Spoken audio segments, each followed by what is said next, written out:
ایک ڈاکٹر کے ساتھ بیٹھا تھا, اس نے مجھے کہا 40 تک آپ نے جو کھانا پینا نا کھا لیں, 40 کے بعد اس باڈی پر زیادہ زور نہ ڈالیں, باڈی کے ساتھ مستی نہ کریں.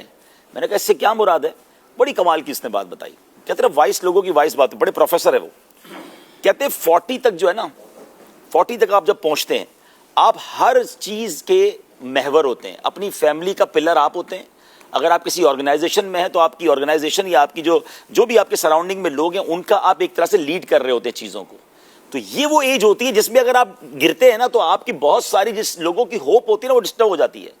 50 55 60 کے بعد تو لوگ آپ کو سنبھالتے ہیں, 40 تک پہنچتے پہنچتے آپ کو کئی لوگوں کو لے کے چلنا ہوتا ہے. تو وہاں اپنی باڈی کے ساتھ کوئی مذاق نہ کریں. دوسرا اس نے بڑی کمال کی بات کی, جب میں اور آپ پیدا ہوئے تھے نا اشفاق بھائی, اس وقت یہ دل لگا تھا, اس وقت یہ گردے لگے تھے.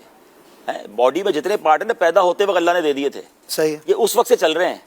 یہ 40-50 سال پرانی مشین ہو گئی ہے جس کی 40 سال عمر ہو گئی ہے. اب اس کو اور کتنا برڈن ڈالنا ہے, یہ ہم نہیں سوچ رہے ہوتے. ہماری گاڑی کے پارٹ 5-10 سال میں خراب ہو جاتے ہیں, چینج کرنی پڑتی ہے. یہ اللہ نے ہمیں کسی کی 40 سال عمر ہو گئی ہے, 50 عمر ہو گئی, اب یہ سوچ رہے 40 سال سے دل دھڑک ہی رہا ہے, گردے کام کر رہے ہیں, مینٹیننس پر ہے, باڈی کی تمام چیزیں کبھی غور ہی نہیں کیا ہم نے. اب اتنی پرانا پارٹ ہے یہ, اب کتنا لوڈ ڈالو گے اس پہ. اب کھانے پینے میں احتیاط کریں, زیادہ باڈی پہ برڈن نہ دیں, زیادہ ٹینس نہ لیں. یہ جو بندہ کولیپس ہوتا ہے نا اچانک, ہم نے دیکھا یار کچھ بھی نہیں تھا بندہ چلا گیا, اللہ اللہ, یہ وہی ہوتا ہے کہ آپ اپنے اس پارٹ پر 18 سال والا بوجھ ڈال رہے ہیں. یعنی 40 سال کے بعد بھی وہی کھانے کھا رہے ہیں جو 18 سال کے. اور نہیں کہ ہمارا ایک جملہ مشہور ہے لکڑ ہضم پتھر ہضم, وہ جوانی میں چلتا ہے.